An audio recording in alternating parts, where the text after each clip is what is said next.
This series contains adult language and descriptions of graphic violence. Listener discretion is advised.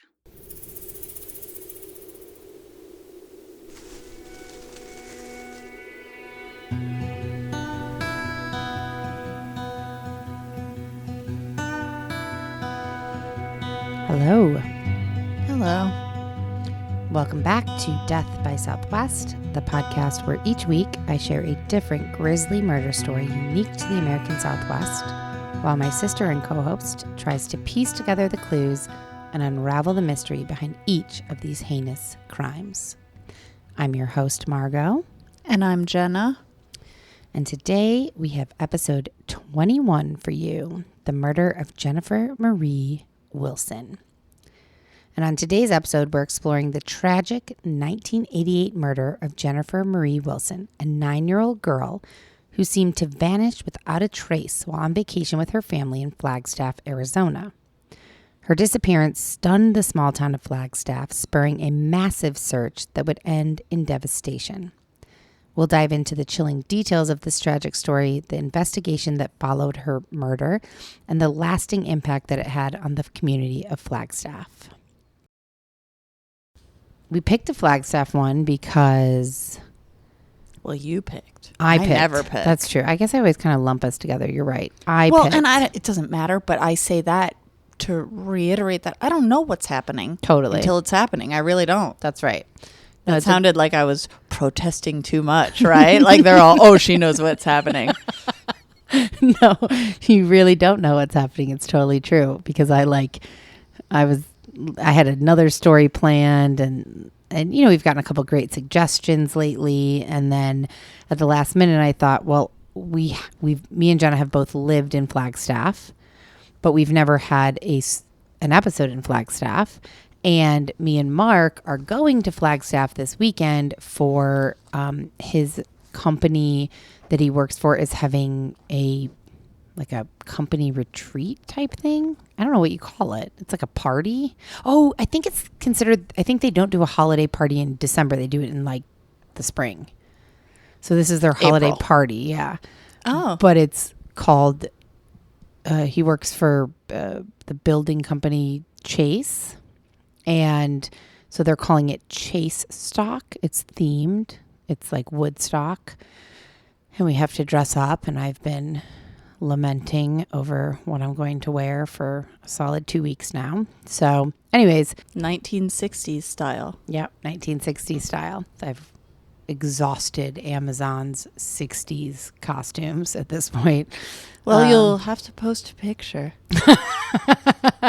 Maybe. Mm-hmm. Anyways, because we're going to Flagstaff on Friday, I thought, I love Flagstaff. Let's do a Flagstaff one. And honestly, it was kind of hard to find. There are certainly murders in Flagstaff. There's not maybe as many as in Tucson, Phoenix, or other bigger Southwest cities. It's a smaller... yeah. I know it's expanded a great deal in the past decade or two. Yeah. Still smaller, yeah. So it was harder to find one that wasn't just this is what happened and this is who did it. Right, exactly. Thank you. So we're going to talk about Flagstaff for a sense of place in a minute, and I'm excited about it. But first, I found a couple interesting, I have one very sweet review that I loved that I wanted to share. And then I also I was looking at our statistics on like our publishing platform. You can see like how many females versus males and the age groups and this. And so I was looking at the countries and the places. Oh, cool. Yeah. So in the past, since we came out, basically 87% of our listeners are in the United States, which is not hugely shocking. Yeah, makes sense. 4%, our next highest country is Australia. Oh, cool. Yeah, with about 4,000 monthly listeners in Australia. Interesting. And then after that, Canada. Yeah, okay. And then the UK, then New Zealand, then Ireland. Wow. No European countries yet. Then the Netherlands, then Germany, then Mexico, then India. And those are our top 10, I think, countries. Interesting. Mm-hmm. I thought so too. So some people leave comments on, Apple Podcasts is the biggest one, but occasionally I'll try to check Castbox or Spotify, because now on Spotify you can kind of leave comments. And somebody left a comment on Castbox on the last episode, or the Joie Armstrong episode, I think. Mm-hmm. She said, you probably lost some podcast cred dissing Karen and Georgia. I was like, what does that mean? Is she speaking about the overarching Karen or someone specific? Specific, and I didn't know. Oh. It took me a minute. Did you think Karen? Like Karen? Well, Karen. I was like, did we like make a Karen comment? I don't think so. I don't think I've ever made a Karen comment. She left that comment, and then she replied to her own comment. And thank goodness, because I had no idea what she was talking about. And she said, their tagline, stay sexy and don't get murdered, refers to being female and also being aware of your surroundings. They also say fuck politeness, which is actually excellent advice to females everywhere. You two need to listen to My Favorite Murder before you judge. I think you will relate to them more than you think. And so I remember that we did talk about that tagline. Yeah, I remember. And I wrote back to her and I said, you know what? You're right. We didn't intend this to be a diss, but you're right. Since neither of us have listened, maybe we should listen first before we comment. Realistically, we're only commenting on the tagline, not on the show, because neither of us have really listened to it. But thanks for the advice. We'll check it out. And then she wrote back today, I appreciate your reply. Thank you. You guys have a great podcast that I'm really enjoying. So That's I thought lovely. That was nice. Yeah, I thought that was really lovely. And I also have a different opinion that I'm not going to put out. Okay. What's that? I'm not going to put it out. Okay, fuck politeness. I want to know more about that. I don't remember talking about that, or maybe we didn't, and she just added that in there. We didn't talk about the fuck politeness. We only talked about stay sexy and don't get I kind of murdered. like that. Fuck politeness. I do too. I still don't like stay sexy and don't get murdered. Exactly, because for me, here I go. It's just something about the stay sexy. It's like, okay, so she said like it's about be a woman and watch your back or something, which, yay, I agree. Yes, she said stay sexy and don't get murdered refers to being female and around and aware of your surroundings. Okay, I agree. It's important. I love to be female, although sometimes not. Right. Come on, females, you know. Yeah. And very important, be aware of your surroundings. And don't get murdered, absolutely. But the stay sexy, it's like, that's like saying it's not. But now I'm going to respond to like what. Sure. It kind of feels like, oh, that's what's referring to what a female is, stay sexy. Right. No. I get that. Yeah. I don't disagree. And I hear what she's saying too. I'm not going against whoever this person is, and I support Karen in Georgia. Thank you, Karen in Georgia. And also, yeah, my ears still go tippy-tappy to that right, because women have to be sexy. Right, it's kind of like smile more. Well, now, thank you. That's the exact point of fuck politeness. Exactly. So they're a little bit contradictory. And I also agree with what she is saying, that maybe there's more context to that tagline that neither of us know because we haven't listened. Right. But just so acting just purely off of hearing it and having no context, not having heard the podcast, not necessarily knowing. I think I've heard it once or twice. That's the gut reaction. Maybe that would change once we listened to them and got to know them. Who knows? Totally, I'm sure it would. Also, I'm not going to stay sexy all the time, but I'm still going to watch my fucking back. And not be polite. Never. Okay. Let's jump into our sense of place today.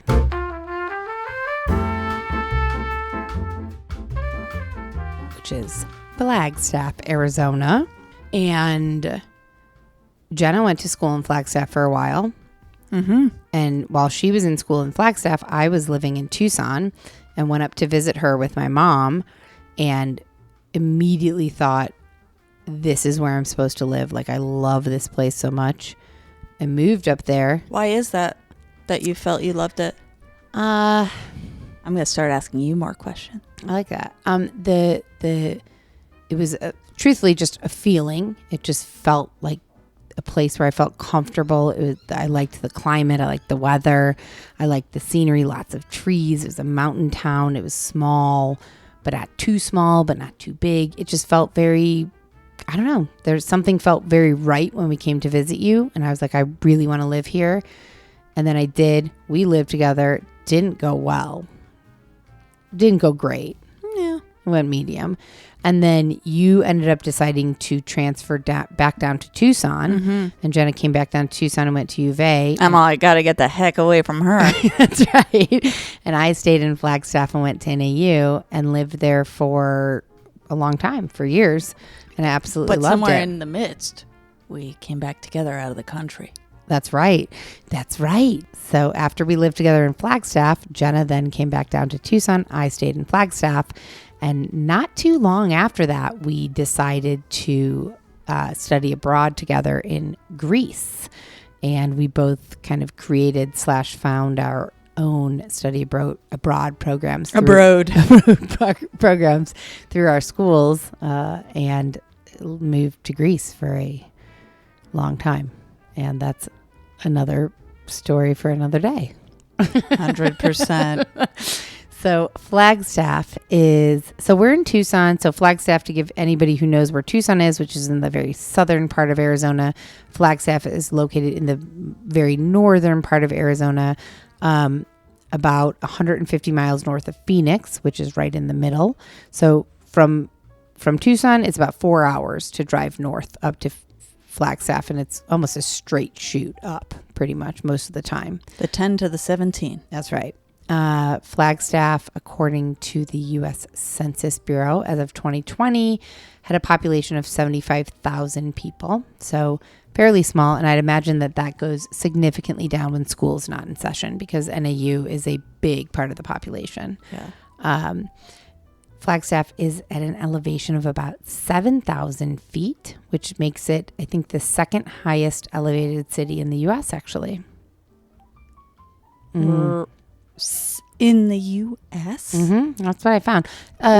Somewhere in Colorado is the first? I would imagine. I didn't look that up, but I'd imagine. But I think not place, like not the second highest place, but like city. Actual city. Right. Like with a significant population and a city. I'm sure there are higher, like little teeny mountain towns and things. Sure. So Flagstaff has a highland climate, which I've never heard of. Highland climate, which is characterized by cold winters and mild summers. But they receive an average of 100 inches of snow per year. Yeah. I know. I found that a bunch of different places, actually. No, I believe it. It's a lot. I mean, I lived there multiple winters, and I don't feel like we ever got... I mean, I could maybe over the course of a winter because of Snowball? No, because... Well, I mean, sure. But if that's Flagstaff, so Snowball, you go a bit more up, but still, nonetheless, let's take that out for a second. I think the mild climate could make it seem like less snow because it snows maybe 6 inches, and then the next day or two, it melts because it's mild. It doesn't get like... Freezing. So freezing for days and days. Not bitter cold. Right. So it kind of melts off and then comes back. And so it seems like, just another 6 inches. Totally. Yeah. That's true. Flagstaff's economy is driven by a mix of industries, including education, healthcare, tourism, and government. Northern Arizona University is the largest employer in the city, which makes sense because it is like, I feel like when you're driving through NAU is like half of the town. Kind of. The main drag, at least. So I asked, my best friend ChatGPT to describe the culture in Flagstaff. And they said, Flagstaff is known for its vibrant arts and cultural scene, including numerous galleries, museums, and music festivals. It is also home to several Native American tribes, and their traditions and culture are an integral part of the city's heritage. That seems reasonable to me after living there. I agree. I'd say forests and... Yeah, forestry, hippie. College students and hippie dippies. Yeah, it's kind of a hippie dippy granola town. And... which I love. Outdoorsiness. Mm-hmm. Yeah. That's how I describe it. Disc golf and going to Sedona and hiking. And I mean, Flagstaff is very outdoorsy because it's got amazing weather most of the year. Mm-hmm. Pretty spectacular, especially because the rest of Arizona is just brutally hot for those months. And Flagstaff is very pleasant. You talked about Tucson being a dark sky city. Mm-hmm. And you know that Flagstaff is the world's first. Oh. Because it's Lowell Observatory? Mm-hmm. Yeah. And do you know what was discovered at Lowell Observatory? I know this isn't it, but I just want to say meteor crater. I don't. Oh, okay. We'll come back to that. What was discovered at Lowell Observatory? I'm not sure. Pluto. Oh, wow. Pluto was discovered at Which Lowell is no longer Observatory. a planet. I know. But it was discovered in 1930 by Clyde Tombaugh at Lowell Observatory. That's so cool. Yeah. It is the world's first international dark sky city, which we've talked about before, but for anybody who missed it, it means that the city has implemented lighting regulations to preserve the quality of the night sky and reduce light pollution. Flagstaff has an ongoing commitment to low light pollution and enforcing stargazing throughout citywide lighting restrictions. In 1989, lighting codes were developed for Coconino County that minimized artificial light glow and were innovative by national standards. I thought this was super cool. Do you know that Flagstaff has served as training ground number 1 for astronauts and scientists for every single mission to the moon? That's where they train, in Flagstaff. You know, I can't say I knew that, but that does ring a bell in my head. Something about the combination of, I don't know if it's the dark sky city, the elevation. Yeah, something about the elevation, I think, has to do with it. So I think we can get more into that in the lookup list. There's actually a whole lot about like just cosmology and dark skies. Like there's a whole shitload about it in Flagstaff that I had no idea, and thought would be pretty interesting. So there have been scenes from a bunch of very popular movies filmed in Flagstaff, actually. I know. Well, your face tells me that you're not going to have any guesses for that. Because I was going to say, if you could guess like classic movies that maybe what may have been filmed in Flagstaff. Well, now I'm thinking things around astrology or astronaut stuff. But that could just be... Yeah, you shook your head. I can't not say that. Okay. Well, you just got off saying that. So, okay. So is it something about either the university or either the woods there? I don't know. Just tell me. I'm going to tell you because it's totally, I would have never been able to figure this out. So scenes from classics like Forrest Gump, the running scene where Forrest runs through dog poop, apparently. It was filmed on San Francisco Street in downtown Flag. Casablanca, the famous hotel scene was shot at the Monte Vista in downtown. Wow. And National Lampoon's Vacation, the scene where Clark fills up the gas tank, was filmed at the Little America Hotel, which is where me and Mark are staying this weekend. Wait, National Lampoon's, which one? Vacation. And then Page, Arizona, which is not too far from Flagstaff, that they filmed a lot of desert scenes for Indiana Jones and the Temple of Doom there. Monument Valley was the backdrop for Back to the Future 3, and several scenes from Bill and Ted's Excellent Adventure were filmed within the Coconino National Forest. That's cool. I feel like you're stretching a little bit when you go to Page. Yeah. Well, Page or Monument Valley. Yeah, it's a little far. That's like 3 hours further. Yeah. But I hear you. In the realm. In the realm of northern Arizona, sense of place. Exactly. Yeah. And so Flagstaff, we already said that they get a lot of snow, but one of the top 5 snowiest cities in the country. And I looked up because I kind of remembered a little bit that I thought there were some haunted places in Flagstaff. And I like a real haunted place. Monte Vista? Yeah, Hotel Monte Vista. It's a historic hotel in downtown Flagstaff, which now, it's still a hotel and they do live it's been years since I've been to Flagstaff. Since, Jackie's Bachelorette?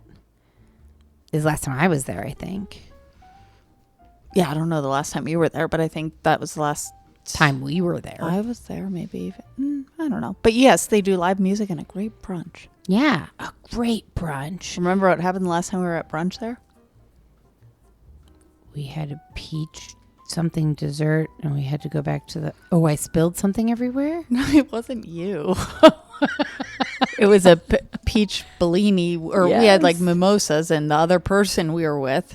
Yes. spilled it and got fucking pissed. That's right. Understandably That's right. upset, That's but right. like pissed. Yeah, very So, angry. they spilled it. Yeah, So like, that's true. even if the waitress, serving staff spilled it, like, okay. accidents happen. I feel like that person got very angry. Very angry and left. You're right, left for a while. Yeah, you're right. So anyways, the Hotel Monte Vista is a historic hotel.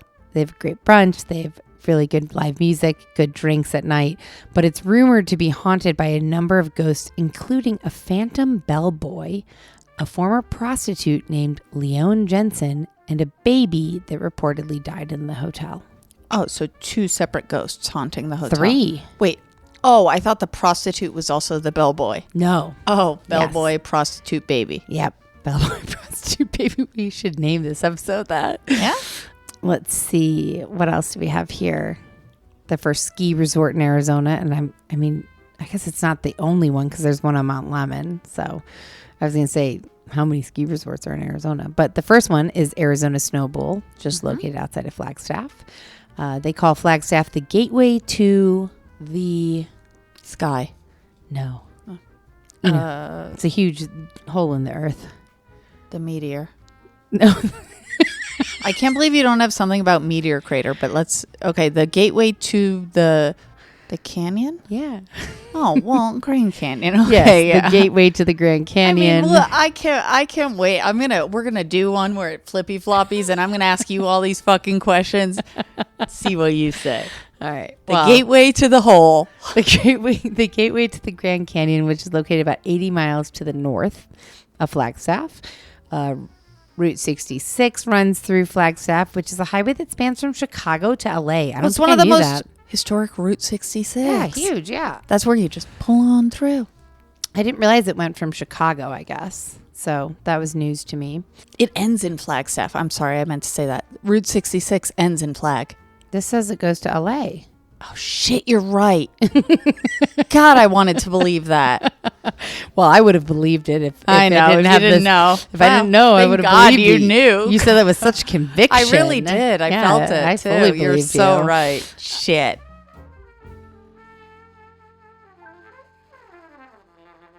So let's jump into the story of the murder of Jennifer Marie Wilson. So Jennifer Marie Wilson was born May 24th, 1979. She was from Yuma, Arizona, which is very southeastern Arizona, I believe. She was described as a happy, energetic, and loving little girl. And at the time this story takes place, she had just finished her last day of 3rd grade at Ronald Reagan Elementary in Yuma. She had 2 brothers and 1 sister, all older, Adam, Brian, and Michelle. And her parents were Nancy Jane Wilson and Richard David Wilson. Richard owned a construction company and was a general contractor in Yuma. And that is the entirety of information that I have about Jennifer or her family. Because it was from so long ago, it was tough to find any more information, honestly, than that. So Jennifer's family decided to take a trip, a summer vacation, up to Flagstaff from Yuma. So Yuma is slightly north and very west of Tucson. Closer to Cali. Much closer to California. It's about 5.5 hours from Flagstaff, whereas Tucson is about 4 hours because Tucson is just almost directly underneath like it's a straight just shoot go up north and a little east. Mm-hmm. Yeah. So Jennifer's family decided to take a family vacation up to Flagstaff from Yuma in June of 1988. And they arrived in Flagstaff on June 5th, 1988. It was a picturesque summer day. June in Flagstaff is beautiful. And her family was enjoying the beginning of their vacation. They had rented a home and they were all kind of settling in. They had brought horses with them that they owned. And the kids were really excited because the next day the family was going to take their horses to a nearby ranch and kind of all go riding at this ranch. So as they settled in, the kids were talking about that. They were all excited. They went to bed. They woke up the next day on June 6th, 1988. They loaded up the horses. Everyone piled into the family pickup truck, and they were getting ready to head to this ranch that was just about 3/4 of a mile to a mile up the road, up this very kind of desolate Forest Service road. It was Old Walnut Canyon Road. So as everybody's getting into the car, Jennifer said to her parents, can I ride my bike? I want to ride my bicycle behind you guys. I'm going to follow you to the ranch. I'll just trail, I'll be right behind you. And her parents thought, 3/4 of a mile, Old Walnut Canyon Road's pretty unused. Sure. Go ahead. Ride your bicycle. We'll get there first. We'll wait for you. And then we'll all go riding. So they waved goodbye. Jennifer's mother, Nancy, said, be safe and ride quickly. We're going to be waiting for you. And so at first they did drive slow and kind of kept her in their, rear view. Yeah. But then eventually they kind of, they're like, all right, she's doing fine. They sped up and her brothers and sisters were looking out the back window, like waving, bye-bye, see you in a few minutes. Figured maybe 10, 15 minutes most. But little did Jennifer's family know that this would be the last time they would ever see her again. Don't miss what happens next in today's episode. We'll be right back after a short message from our sponsors.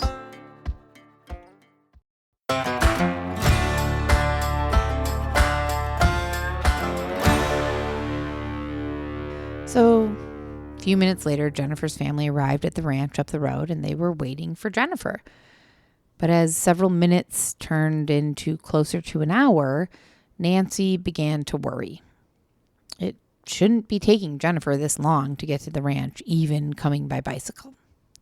So her family got back into the pickup truck and started backtracking along Old Walnut Canyon Road, thinking, maybe she got distracted. She saw something interesting off the side of the road and went to go play. Or maybe her tire popped or she fell and maybe got a little knee injury. Scraped her knee or something. So, they went back and they assumed they would find her somewhere along the road pretty quickly and everything would be okay. And they did find something along the road, but it wasn't Jennifer. They found her bicycle, though, abandoned, tipped over, and laying on the side of Old Walnut Canyon Road. Immediately, Jennifer's mom got a sinking feeling in her stomach and called the police at 11:21 a.m. on June 6th. The Flagstaff police arrived within minutes. They called in a helicopter, set up roadblocks, and alerted the FBI. The Wilson family had little information to give the police, though, because it's this desolate road. Like, they went from their house to this ranch. They really didn't see anything. Nothing much happened. Right. Nothing happened. They were like, okay, you're riding your bike. See you in a few minutes. Except for Nancy Wilson, in that moment, which I think is really interesting. You notice things, but you don't necessarily notice them. You don't register them fully consciously. Until you have to. And so she kind of, in this moment when the police were questioning everyone, like, did you see anything? Did you hear anything? Any cars, anything? And Nancy was like, I actually did see 2 vehicles on my way to the ranch this morning. One was a royal blue Blazer type vehicle.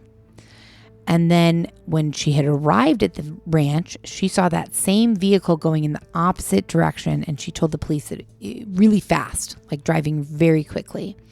And she described the driver as being dark-haired, a little bit darker skin, but Caucasian, mid to late 20s. And she said he looked at me and I looked at him and we saw each other intently as he drove by. So meaning when they were driving up Old Walnut Creek Canyon or whatever road, she saw him passing on the way to their ranch house. But then when she arrived, she saw him again. Going the other way. Got it. Yeah. So a massive search for Jennifer developed very quickly. Right away. Really right away. This is also, even though no one probably needed evidence because we talked about it, not that we're like the knower of all things, but that you don't have to wait 24 hours. Right. Yeah. No, not at all. Yeah. Yeah, so a massive search ensued pretty quickly. It actually became what was believed to be one of the largest searches for a missing person in North America up until that point in time, at least, so in 1988. And fear quickly began to spread throughout Flagstaff because people look, when we lived in Flagstaff, it was what, 2000, mid 2000s. Yeah, mid 2000s, and even then, like, we could have not locked our doors. Like, I felt incredibly safe in Flagstaff most times. And that was in the 2000s. So in 1988, I can only imagine how small Flagstaff felt and how incredibly safe it felt. And from what I read, it did. No one locked their doors. Pretty much everyone knew everybody. Which sounds lovely. And also what I think we know in part is oftentimes people who murder people are people that know the people that they murder. That's true. Intimate partners, family members. That's absolutely true.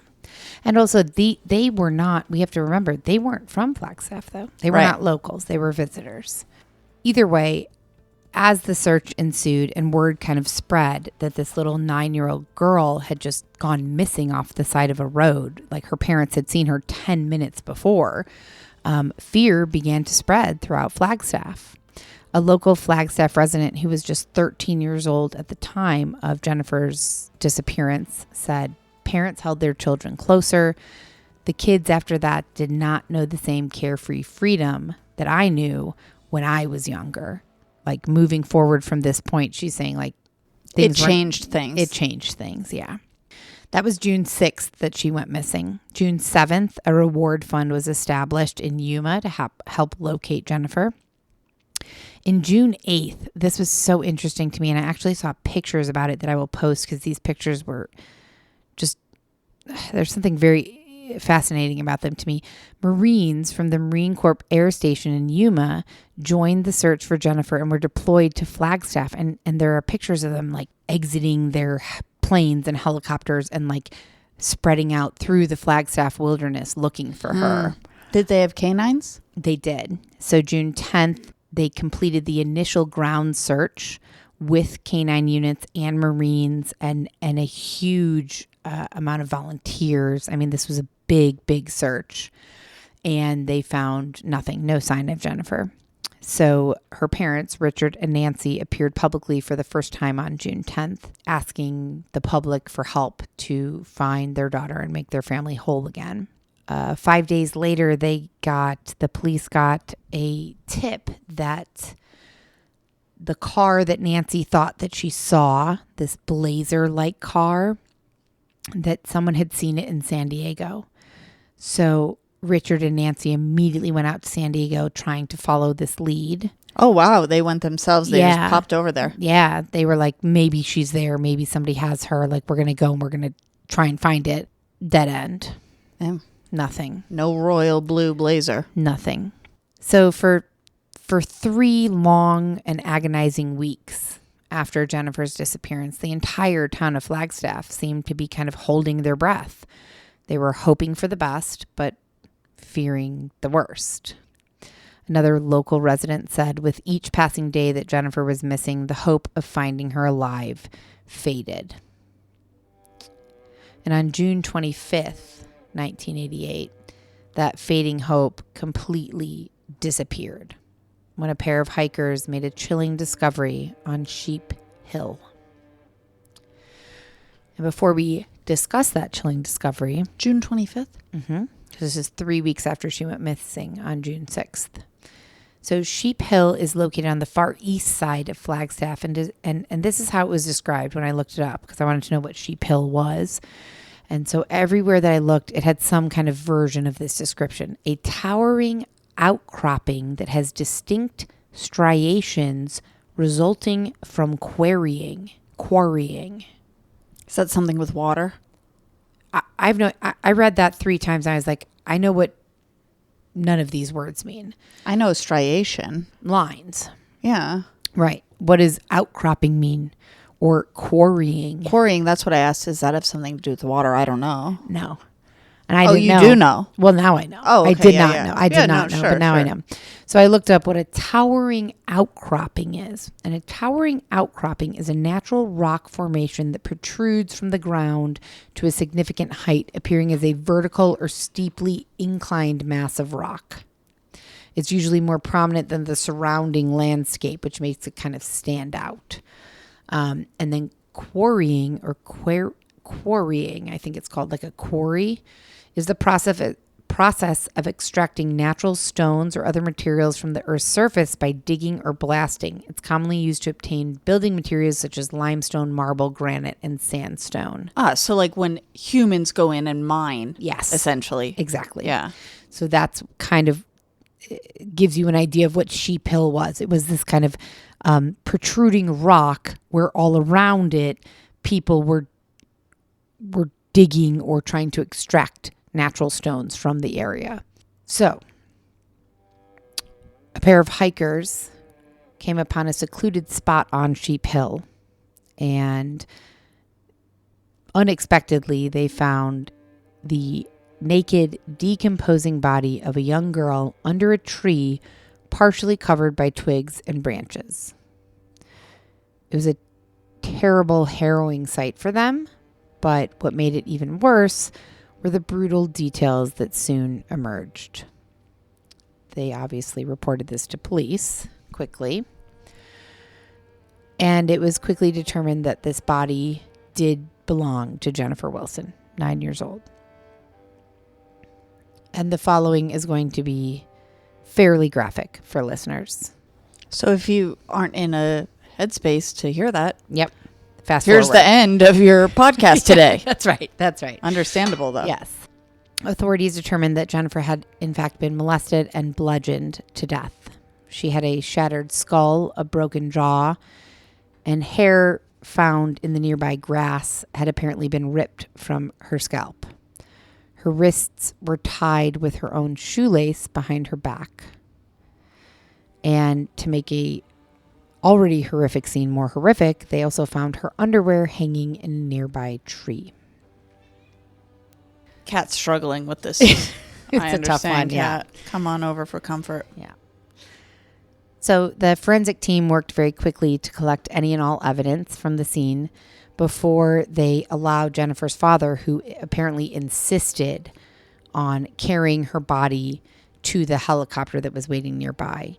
And he was apparently, and rightfully so, just distraught, hysterically distraught the whole time. He carried her body in a body bag to the nearby helicopter, not wanting anyone to do that except for him. Probably didn't want any other human to touch her after, I mean, even nonetheless, but especially after knowing that someone touched her.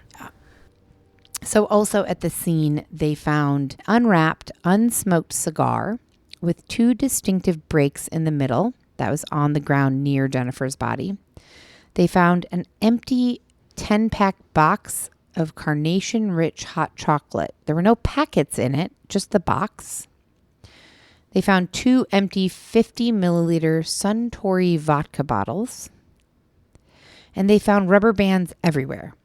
There were rubber bands on a path near the body, over the body, on the body, under the body, in the tree where the underwear was, near her other clothing that was found nearby, in the brush. Rubber bands everywhere. And then a weird, small, unidentifiable piece of metal. They didn't know where it was from or what it was, but it was like a little weird shaped piece of metal nearby the body.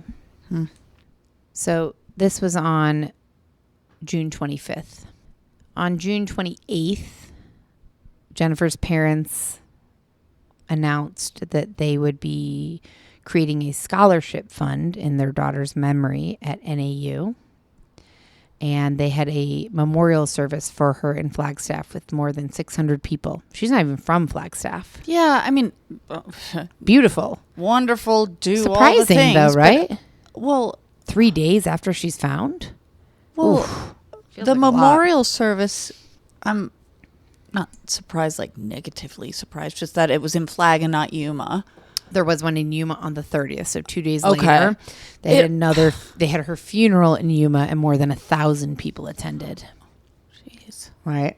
I know my own capacity for like dealing not with this. Well, right. I mean, or but children dealing with- that have died or children, period. But still, like, Dealing with any death, how do you get yourself together 3 days after anybody close to you dies to prepare a memorial service? It seems impossible to me. So while much of the police department was busy dealing with this. This took over Flagstaff, obviously, at the time. And so much of the authorities were dealing with the discovery of Jennifer's body and just dealing with the discovery of her body, the aftermath of that, and all the to-dos. Right. So on that June day, that's where much of Flagstaff, detectives, police, everything were there. But there were a handful of Flagstaff's police department that were involved in a high-speed car chase with an individual that was no stranger to being involved with the law. And this was a man named Richard Lynn Bible. So we're going to talk a little bit about Richard Lynn Bible. I don't have a whole lot on him, but I'm going to tell you a little bit about him. I feel like she says that to me, so I know not to inquire too much. No, inquire all you want, but I'm going to tell you everything I have on him and just give you a little bit on this person who is very intricate to this story. So Richard Lynn Bible was born in Flagstaff on January 23rd, 1962. He was the second eldest among 4 siblings. His father was employed at a natural gas company. His mother was a homemaker. And according to Richard, he had a nice, normal upbringing. And there's really not much more on him as in terms of his childhood, upbringing, even him as a person. Because he was born in 62. So at this point, on this day that Jennifer is found murdered in 1988, he is 26. Yeah. So there's not a whole lot on him as a person, but there is plenty of information about him as a criminal. But maybe we don't need to know that much more about him. Maybe he doesn't deserve to be known more. Well, luckily we don't know it, so he doesn't get it. Yeah. But we will talk about his criminal history. Richard spent 6 years in prison for raping his 17-year-old cousin in 1981, an offense that had strangely taken place on Sheep Hill. In May 1987, Richard Bible was released from prison, and he expressed a desire to lead a peaceful life. He said he wanted to get married and avoid any further legal trouble. He'd also been in trouble multiple times for grand theft auto, minor robberies, things like that. But obviously this rape, where he spent 6 years in prison, was significant, the most significant to that point.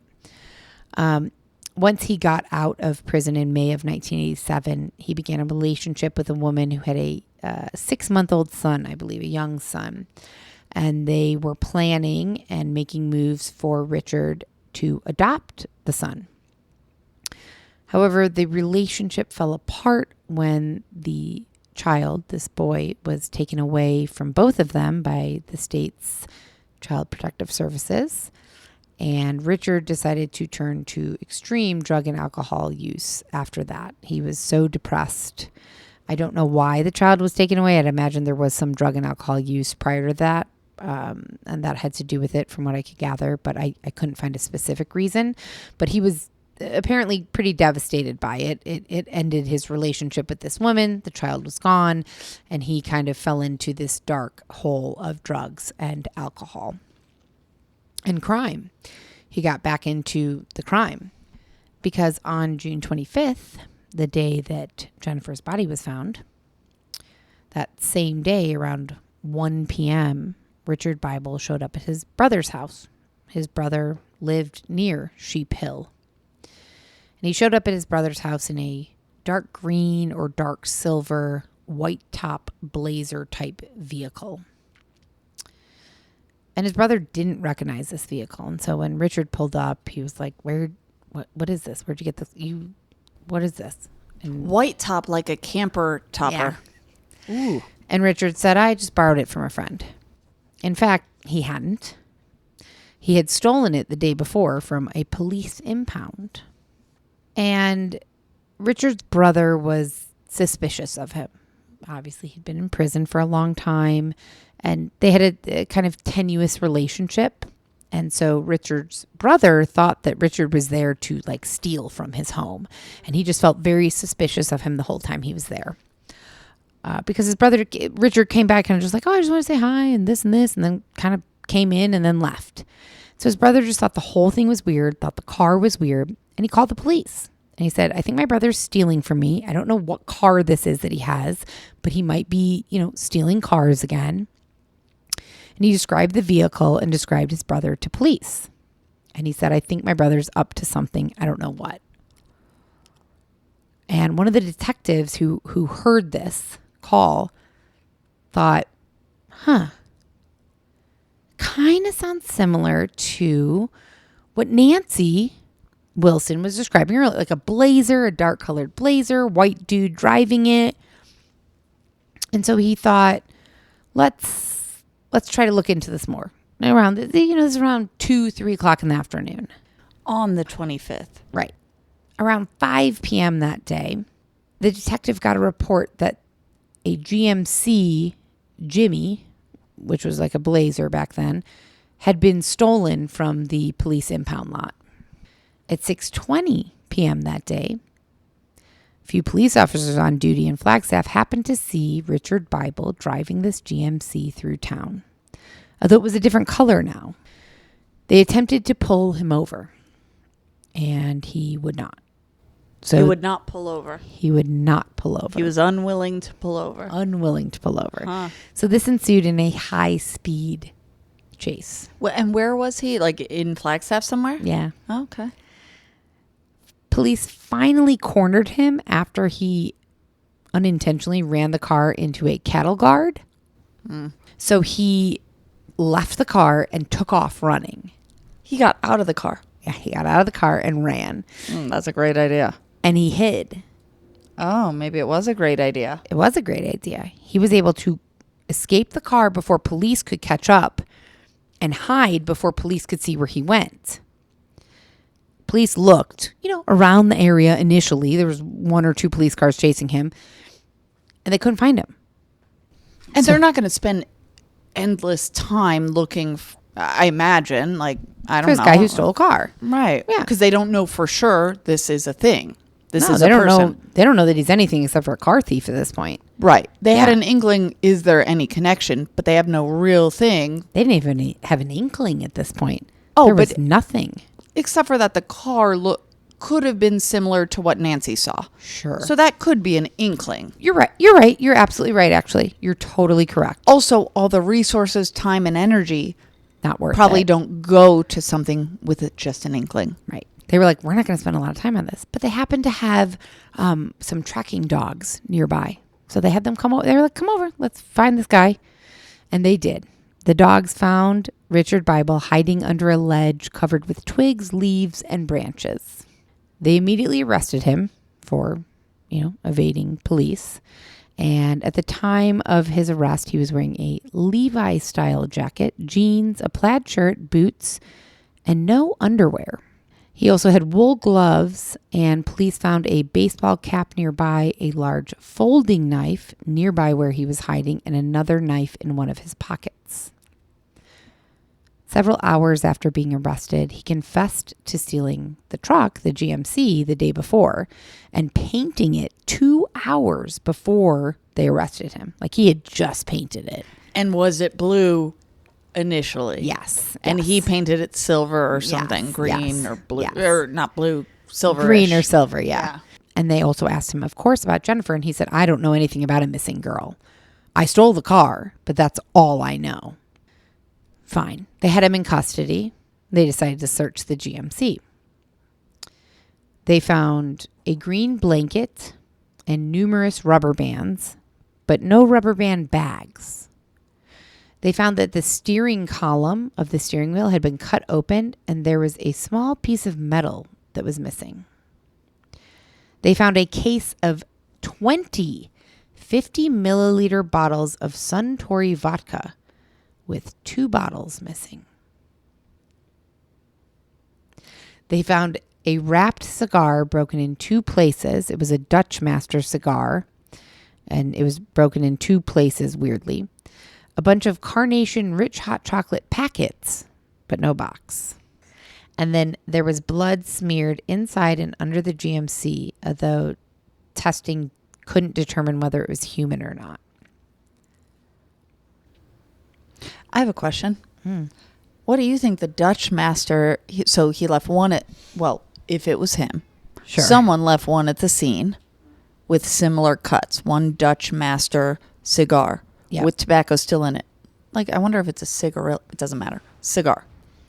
And then one in the GMC. Mm-hmm. Same brand, similar cuts. Mm-hmm. What do you think that's about? I don't know cigars, so I'm not really sure what the cuts mean. And I didn't really understand that, but I do have a bunch more information on it. Oh, so I'll find out. Mm-hmm. Okay. Yeah. So since he was already in custody from the car chase and the stolen car, and then they found all of these things in his car, which, if I'm assuming, are very smart listeners and you can understand, these things match up There's a connection. There's a connection here. So they were obviously suspicious. And they also, when they arrested him, he had blood spatter on his shirt. So once they began comparing the items found in his GMC and items found at the location of Jennifer's body, they felt pretty confident they had found the killer. The cigars near the body and the cigar in the GMC looked very similar. They had consistent breaks and they had identical seals. So they gave it to forensics, and microscopic analysis showed that the cigars had similar thresh cuts and similar tobacco mixtures. They also had something called a similar sieve test, sieve. You know, it's like a... Yeah, there's like to make something drain through or whatever. Sieve. Yeah. Sieve? It doesn't matter. Sieve. I think it's a sieve. I was thinking, is he trying to roll a blunt? I don't know. But they had similar test results and pH values. The nicotine values were slightly different in the two cigars, but they were able to determine that the cigars were from the same lot, which I don't know about cigars, but I imagine that means the same manufacturing number, like anything, like eggs, milk. It has a number on it, and I imagine the first couple numbers or the last couple mean it was all produced, manufactured, something on this date or this place or something. And near the body, remember they found that piece of metal? And on his car, in the steering column, a piece of metal was missing. Yes, that fit together like a puzzle piece. I wonder if he I'm sure you'll tell me so you don't have to answer. If you know, you'll tell me, but it's like, why? Was that an intentional tool he pulled off, or was it just happenstance? Accidental. Yeah. So the blood spatter and then these items, obviously, they were circumstantial, but, come on. An autopsy on Jennifer's body helped to further this investigation. So the multiple skull fractures and broken jawbone indicated that the blows to her head had caused her death, and that matched the blood spatter on his shirt. Okay. So they were able to say that, like, if he hit her like this and this caused this blow to her head, her blood was on his shirt. That spatter would happen. But they hadn't tested the blood yet. Remember, we're in 1988 here. Oh, okay. So it matched, but not in DNA specific ways at this perhaps? point. Right. Also, I want to know, now my mind's flipping back. Again, I don't know about 1988 because I was barely born. Also, I don't know shit that happens today, and I'm fully born. But fully born. Like, how did they know she was sexually assaulted? I get, like, it all adds up, even if they didn't do any kind of DNA, anything. I'm sure you might get there. I'm just saying it in case any listeners are thinking, like, sure, she was naked and all these awful, like, clues, so to say. And that's all it is at this point. Okay, clues. Yeah. Got it. So they did find some grass near her body that was matted with blood, and they determined that that's where she was. That's where the blows to her head happened, and then the body was moved slightly to the side. And even though she was found naked and her hands were tied, that suggested some type of sexual assault, sexual molestation, but there was no sperm or semen found on her body or at the scene at all. So they did test her, like they could, and they did. They did. The physician that performed the autopsy took pubic hair and muscle samples from both Jennifer and Richard Bible. What's a muscle sample? Samples of the muscle. Like maybe they go in with like a little thin needle or something. Yeah. You don't want to miss what happens next in today's murder story, so don't go anywhere. We'll be right back after a short message from our sponsors.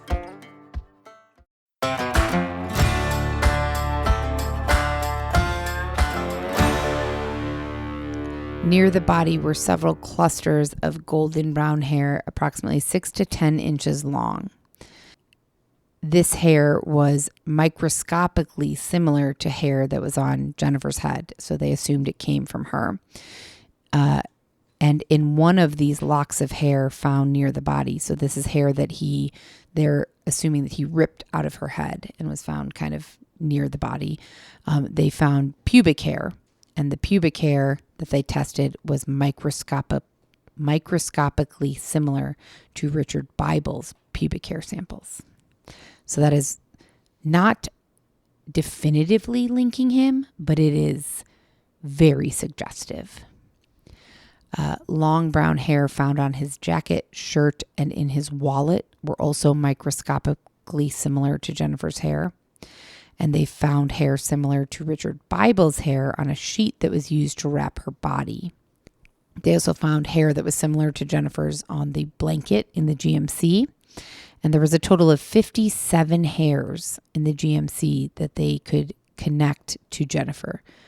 Impossible to, without a shadow of a doubt, link it to her, but it was very similar looking under a microscope to her hair.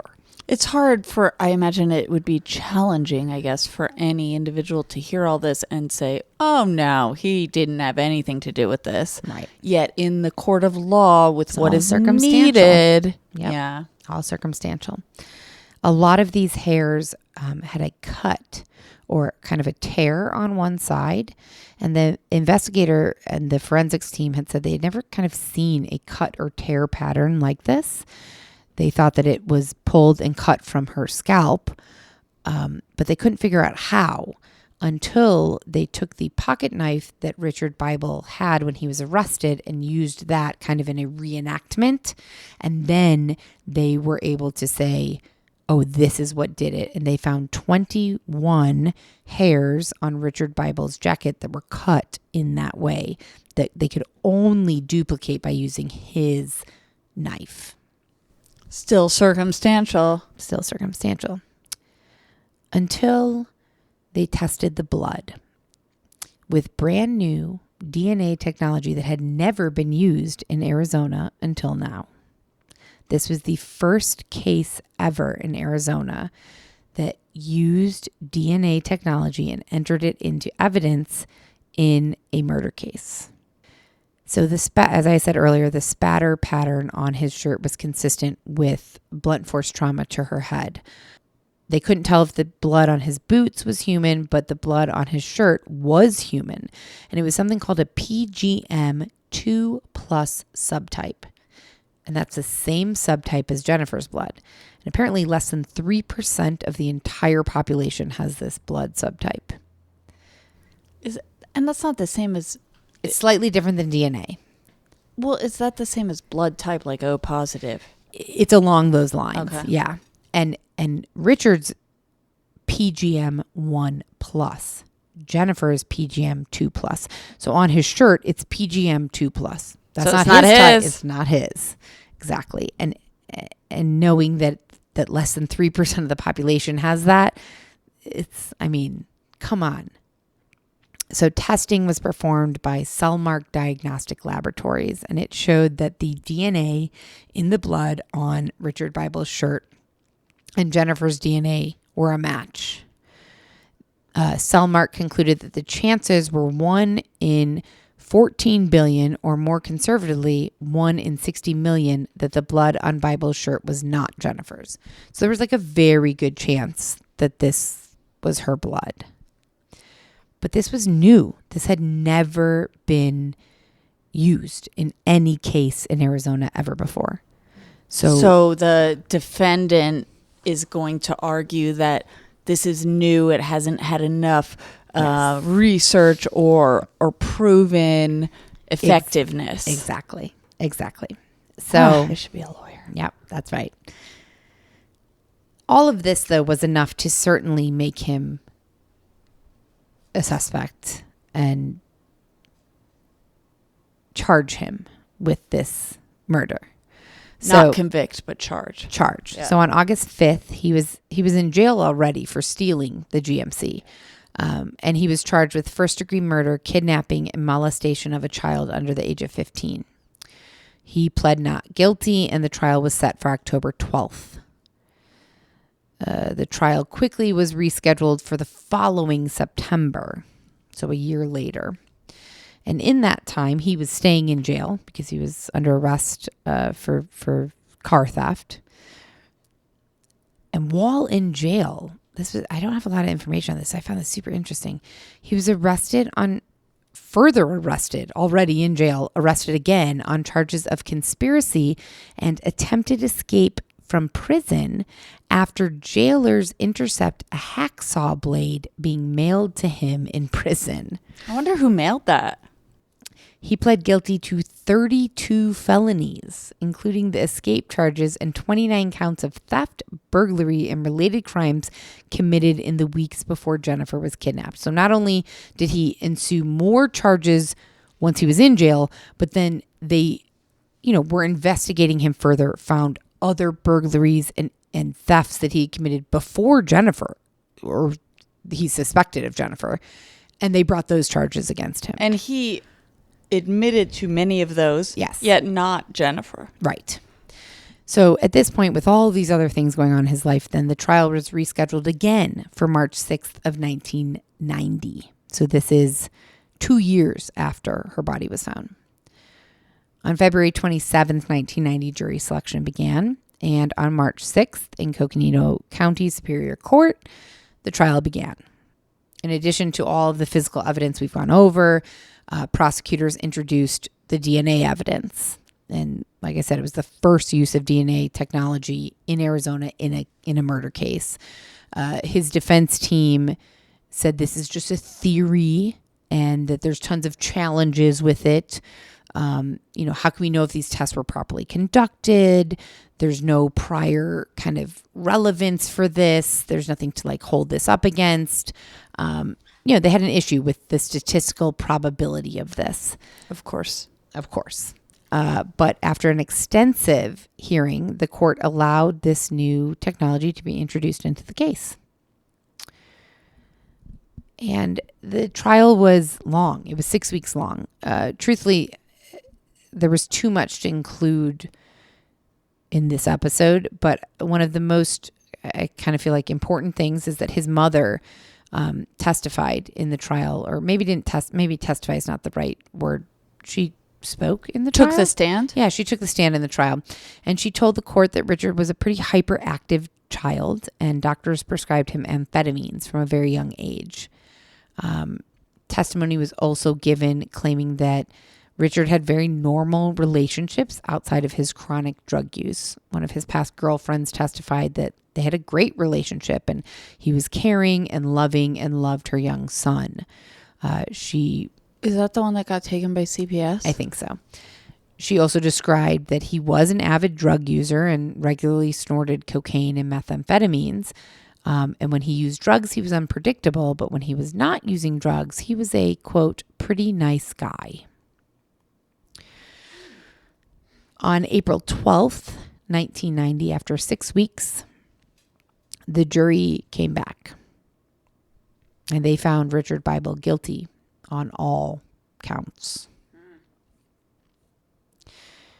Shortly after his trial, and I looked high and low to find this, but he apparently gave a televised interview to a reporter. He hadn't been sentenced yet. He had only been convicted. And his kind of the overall message was that he was standing by his innocence. He said, "I don't feel like I received a fair trial. I feel really sad for the Wilsons, but I hope I can come back on appeals and get a fair trial and fair coverage." This reporter asked Richard, How do you describe yourself? And Richard said, I'm a guy who has to fight for his life now. I'm a person now who really has a lot to prove. It's going to be an uphill battle all the way. I'll have to prove my innocence. But basically, I'm a nice guy. I'm pretty ordinary. I like to do everyday things like hike, fish, camp. I like cars and anything outdoors. I'd ask him what kind of cars he likes. GMCs. Yeah.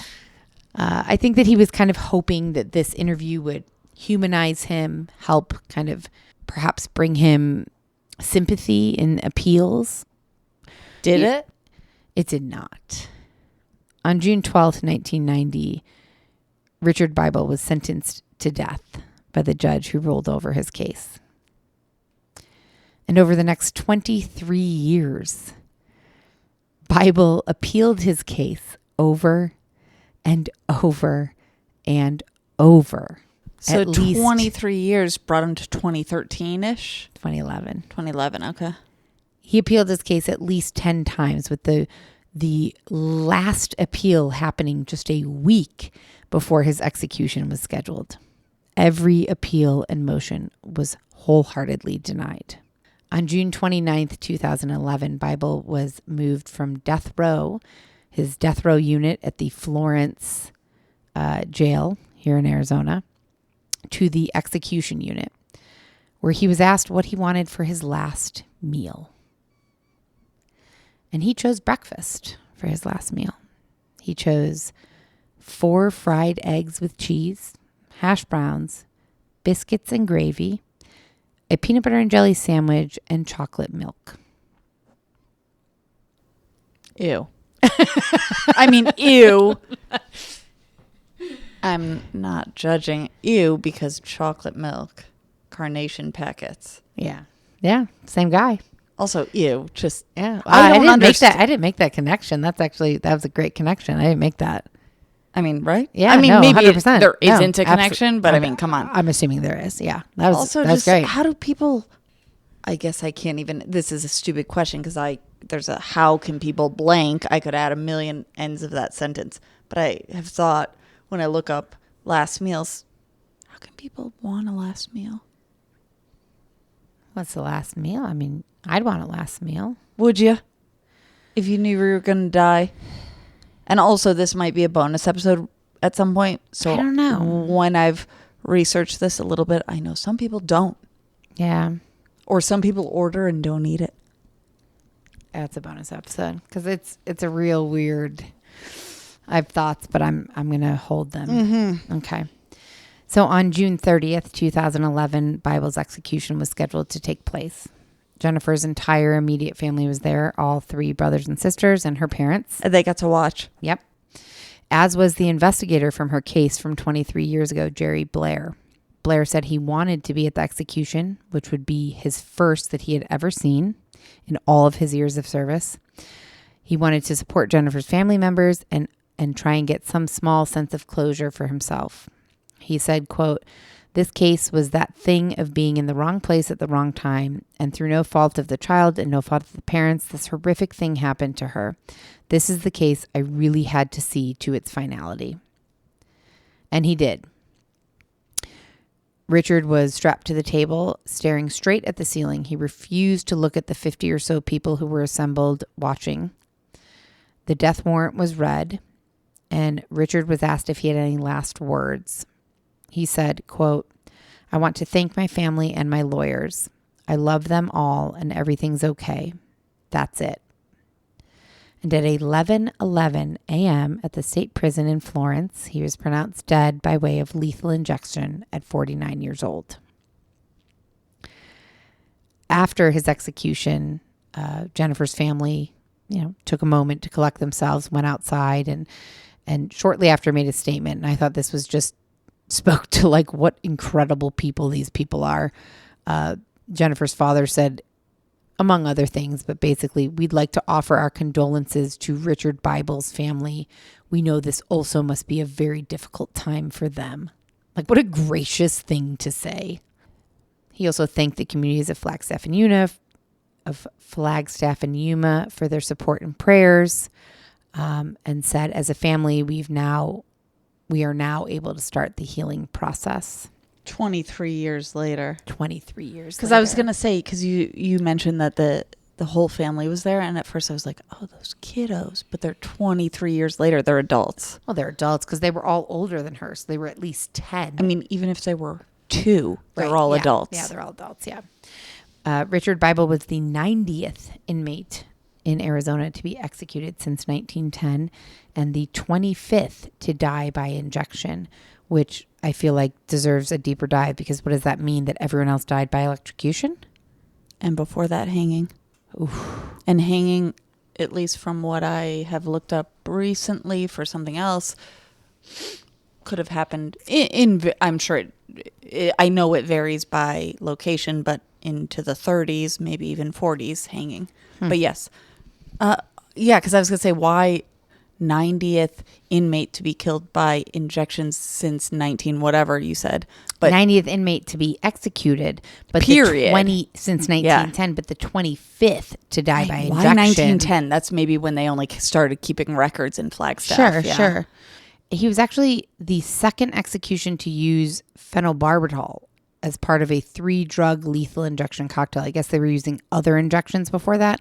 And prior, about a week before his execution, this phenobarbital came under high scrutiny because someone in Georgia who was executed with this thrashed and gasped and had a huge issue before dying. But apparently Richard Bible's execution went very smoothly, as smoothly as could be expected. Since then, there's not much. I think her parents live in Palm Desert now, California. There is a scholarship fund at NAU, and I believe that a new sports not auditorium, but there's a sports something that was built. It's called the Jennifer Wilson Sports something at NAU, I believe. Her elementary school in Yuma, Ronald Reagan Elementary, their track is named the Jennifer Wilson track.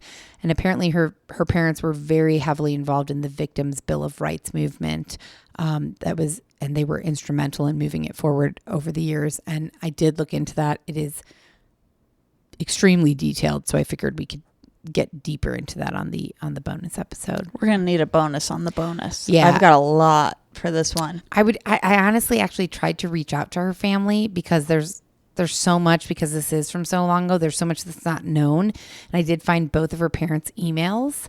So I reached out to them. I would love to know, like, how are their other kids? What are they doing now? Who knows if I'll hear back, but.